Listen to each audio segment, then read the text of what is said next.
Hi people, it's your big farmers here. Good morning from wherever you are. Actually, it's morning here, and I think today is the 11th of March 2022. The time is somewhere around 11:30 when I'm shooting this video. So in my last video, I remember I talked about some of the things to consider before you go into farming, and I said I was going to shoot a video on that, and that's what I'm doing now. So actually I don't have all the time, but I just want to make the best of the little time I have to shoot this short video. So if farming is what you considering going into and you really want to go into it like 100%, you just want to stick around, and this is probably the video you're expecting or the video you're waiting for all your life. Get out from my way, idiot! Madam, let me have my food, please. Oh boy, now I have my food. About this food should not be small, no?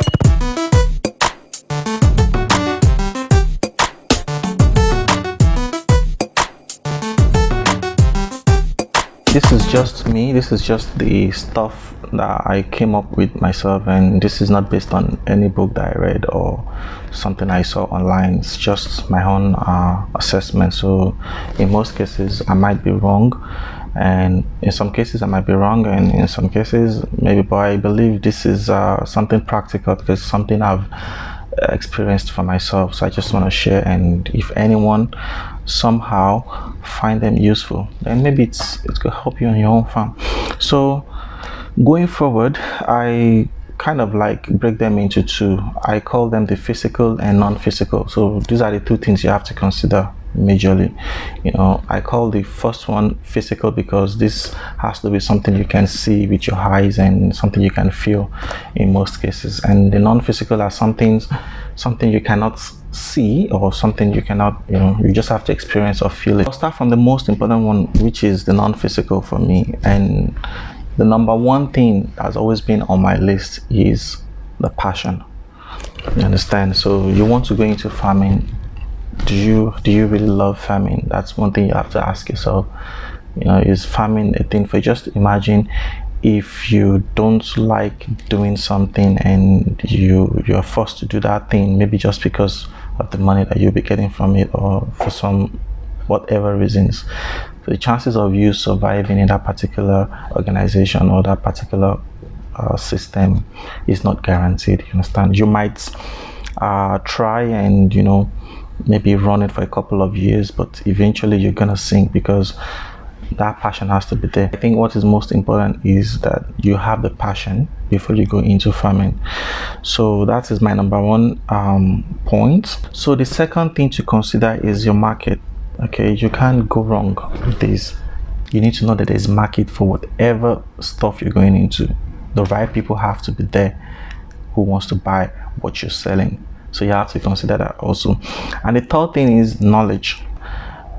In this case, I would prefer you try and acquire at least the basic knowledge before you go into farming.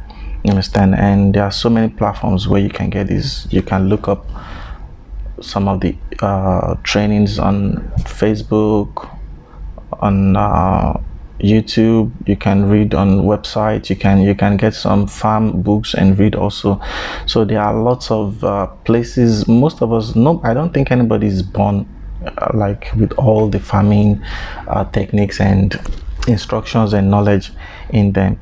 So we acquire this. So it's very important to try and get some knowledge about farming before you go into farming, because if you don't know what you're going to do, for example, what are the diseases that your animals are likely to come across or to have, and how can you treat them, you understand? How can you make your feeds, the required area you need to put a number of animals. For example, if you're keeping 100 chicks, how many, how big of a space do you need to raise them and stuff like that.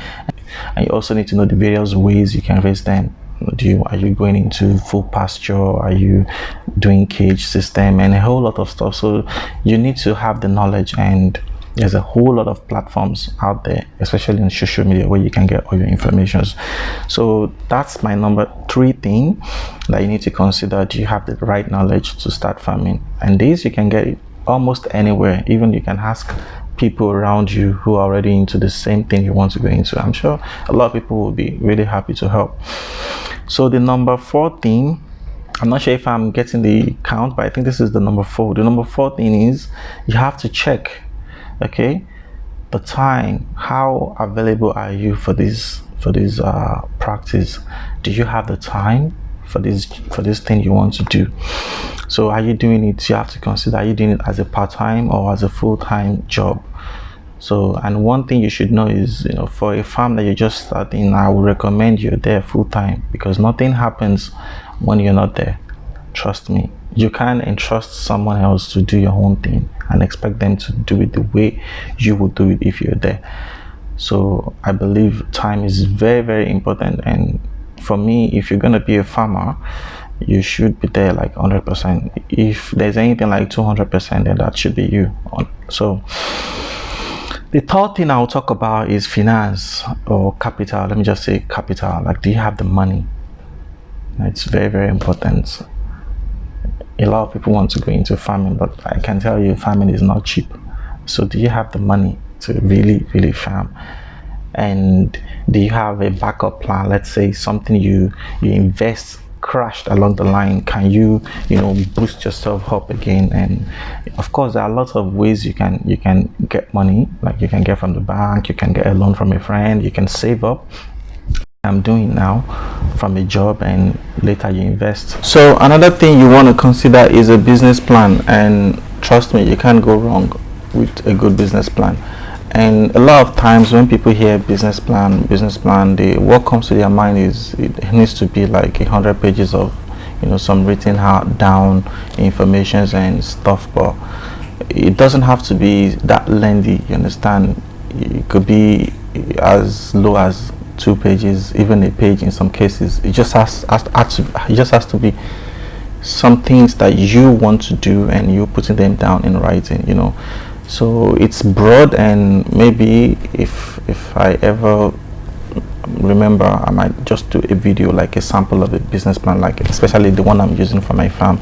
So I'm not going to talk about that on this video. Maybe in my next video, I wouldn't know, I might just do a short one for business plan.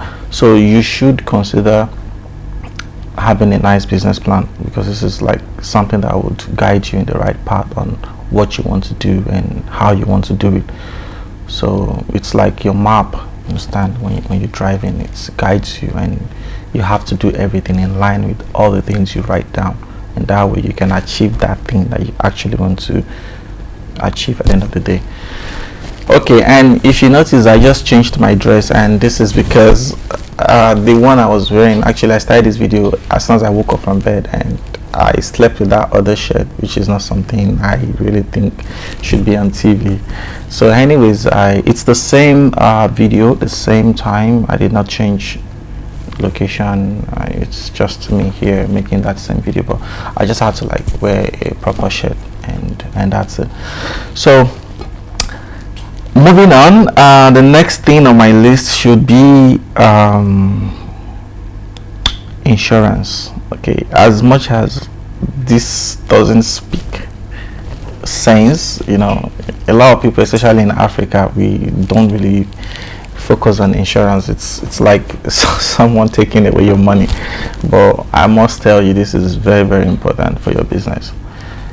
You need to have your business insured. Maybe not all of your businesses, but at least as much as you can, you should just try and insure the ones that you can. It's very, very important, because we've seen cases where wildfires happen, and maybe you're just trying to burn a particular part of your bush or of a bushy area on your farm, and the fire just spreads, or maybe some simple mistake on your farm, and before you know, you're probably not even around, and one thing leads to another, maybe a spark from a plug, and before you know, the whole farm is raised down, you understand. So you just don't want to go from 100 to 0 without having something to jack you back up.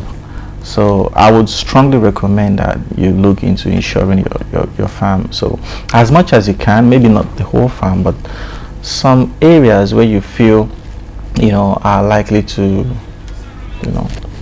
get burnt down, or have some major or drastic disaster happening to them. So insurance is one of my advice, and it's like the number 7 or 8 on my list, I don't know, in the non-physical thing that I'm discussing. So please, before you start a business, try and consider insuring that business. It's very, very important. Then another thing to consider is cash flow. Okay, for people who don't know what cash flow means, this is money going in and out of your farm. It's like turning over, like the way this thing is. So very full amongst all foods. When foods have food amongst them, you know. So I had to adjust the mic. I'm not cool with the fact that it's coming directly under my neck. So cash flow, for most people, you know, a lot of people don't know what cash flow is all about, and this is money going in and out of your farm, you know, like you turning a particular cash over. And cash flow is very important because this is what you run your business with. Okay, I don't know how to emphasize this. Like, cash flow helps you to keep your business running, and it's very, very important. And if you're going into farming, boy, I'm not looking, so I need to do some gym so I can. So as young, you think you can go to gym, or have you even been to gym for continuous for a month before? Full. So with cash flow, you can be sure that you have money coming in every day to run your farm. So maybe in another video, you never know, we can discuss what cash flow is all about, but you have to consider cash flow. So now just go into the physical aspect of what things you need to have before you consider going into farming. And the first thing, of course, is land. Very, very important. It's the number one. Land is something that you must have. It's either you're renting one or it's your own space, but I would recommend just start whichever way. If you could lay your hand on a piece of land no one is using, it's fine. And if you could get some money and rent some, it's okay, no problem. And if you're fortunate enough and to have your own land, and that's good also, but you need to have a piece of land before you can go into farming. There is no way you can practice farming without that, and the land must be suitable. You understand? For some animals, you have to check. They like it muddy, they like it a little bit damp, and while some animals just want the land to be dry 100%. So you have to check and see which one works best for you. So land is number one on my list. And the second thing, which is of course physical, is security, in the sense that it's kind of in between actually. And you know why I'm putting it in the physical aspect is because it has to do with you barricading your landed property. You understand? Without security, you cannot guarantee any of your animals from escaping from your farm, or you can't guarantee another animal bringing diseases into your farm, or strangers coming in and taking some of the things you're keeping, your animals, your food, you know, even maybe steal your money. So security is like very, very important. It's a must.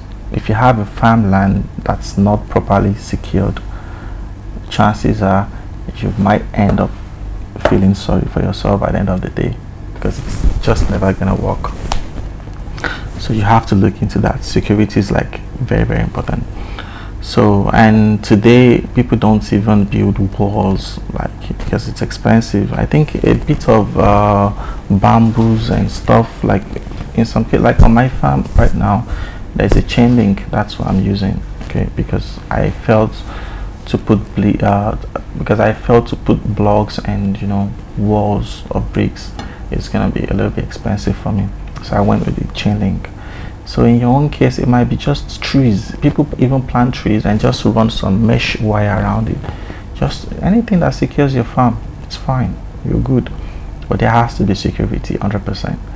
Okay, and in some cases for the animals, because there are some wild animals that might want to come into your farm, you have to put additional security to barricade the areas. For example, where you're keeping your chickens, you know about coyotes and raccoons and all these things. They love chickens a lot, and regardless of where you keep or how hard you hide your chickens, they always find a way to go in there and steal, because they are hunters. That's what they do. So you need to be extra careful, put proper barricade, and in some cases you can have CCTVs watch what is happening on your farm.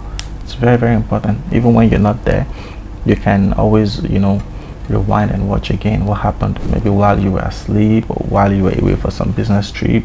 So you just want to know what is happening on your farm, and with these you can take appropriate measures to make sure that you control any invaders coming into your farm to rip you off those things that you put in place. So the third thing is manpower. You know, I think we talked about this in the other section, which is non-physical. You have to check how many people are you employing to work with you on the farm. Are they going to be contract workers? Are they going to be permanent staffs? You have to look into this. Do you need people to help you on your farm, or it's just a one-man thing? You understand? If you have just a couple of animals to work with, then you probably won't be needing much help. Maybe in some cases, yeah, you might sort out for help, but in most cases, if what you're doing, I've seen a lot of videos on YouTube. You have a guy just running the farm all by himself for years and is doing fine. So like in my case now, I think I'm probably just doing it all by myself, but because I'm not on the farm right now, so I have people doing that for me. So maybe when I'm back on the farm, it's just gonna be me. So that might be your own situation too, but of course it's always advisable to start alone, so you know everything that is happening on the farm before you bring an outsider in. So even when they're trying to, you know, play you or do some nasty things, you would know, because you were doing it before they even came on board. So that's one thing you have to consider as well. Are you going to be the guy doing the whole thing, or you can have someone, you know, helping you out? And it's really important. Okay. And tools, yeah, you need to know what are the tools you need. This is like the next topic. You need to know what are the tools required for that job.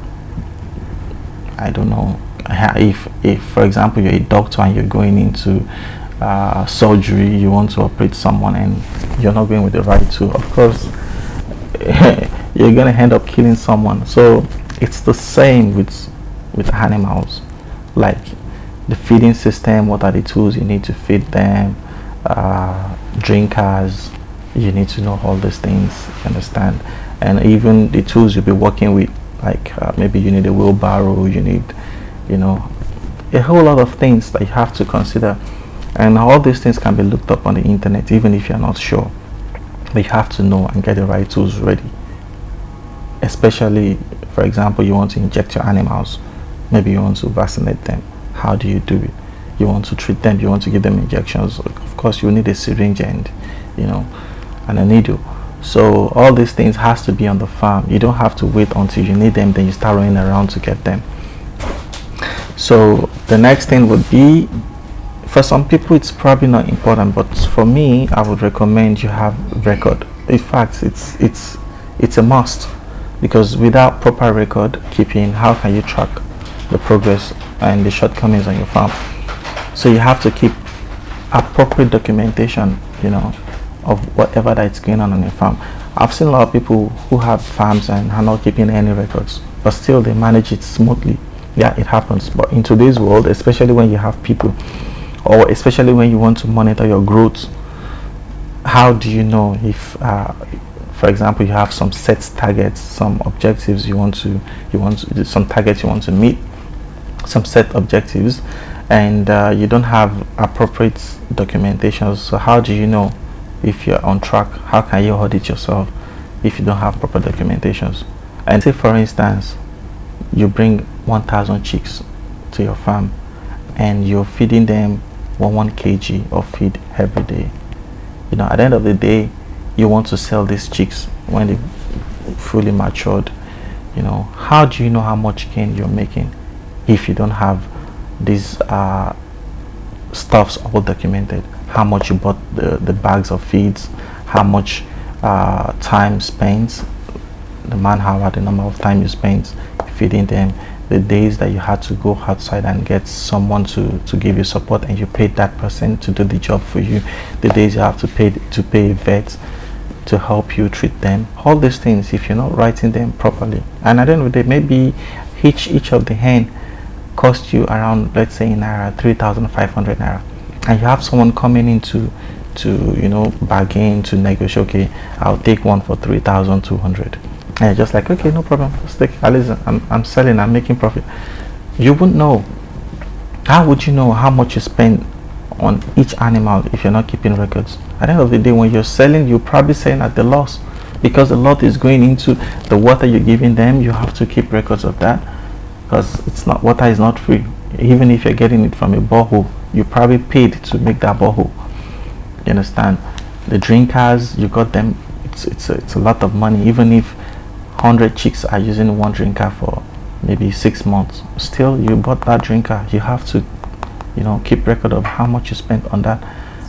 The days you got someone to help you on the farm and you had to pay that person, the day you had to get additional labor to clean or clear all the grasses around the chicken pen, just to keep away the predators. All these things, they have to be written down, because these are the things you have to consider at the end of the day when you're selling, and you need to know how much of a gain you're making. So let's say your target was to make 15% profit, okay, at the end of the year. So how would you know? So these are the things that would put you in line. You have to check all your records, you have to check all the receipts, you have to check all the times you invested, you have to check all the material, the equipment used, and a whole lot of other stuff that you have to put together and derive this answer. Okay, yes, this is the number of profit we make. And if you by some chance did not end up where you wanted to, then you can check, okay, so what went wrong? Maybe the target you set for yourself is too high and you need to bring it down a little bit, or maybe there was something you did wrong along the line. Okay, maybe you might want to consider, okay, the money the vet is charging you is too much. Why not just go for the training and acquire this skill and start injecting your animals yourself? So I won't go in details into that, that's a topic for another day. But bookkeeping and record keeping is very, very important, and everyone must have it on your farm, because this is what helps you to track your improvement. So I think my last video I didn't really do well, because I took some time to listen to it again myself and watched it, and I saw a lot of errors in the video I made, but it's okay. It's not something I'm used to, and like I said, it's a whole different ball game when you're making videos you stand in front of the camera and you're making videos for people than when you're talking to people on a normal day. So I'm getting used to it, and I believe with time I'll get better. Okay, so but the idea is not to stop making the videos, not to stop shooting, and the idea is to keep impacting and sharing my knowledge with people. So a lot of the topics I talked about, I probably didn't cover them well. I'll find time to listen over and over again, but let's see. I just feel that some messages are passed across, and that's the most important thing. And so if you find this video very interesting, I would like for you to at least give it some likes and thumbs up, and try and follow my channel so you don't miss out on any upcoming videos. And once again, if you're not farming, what are you doing with your life? All right, until next time, peace out. Love you.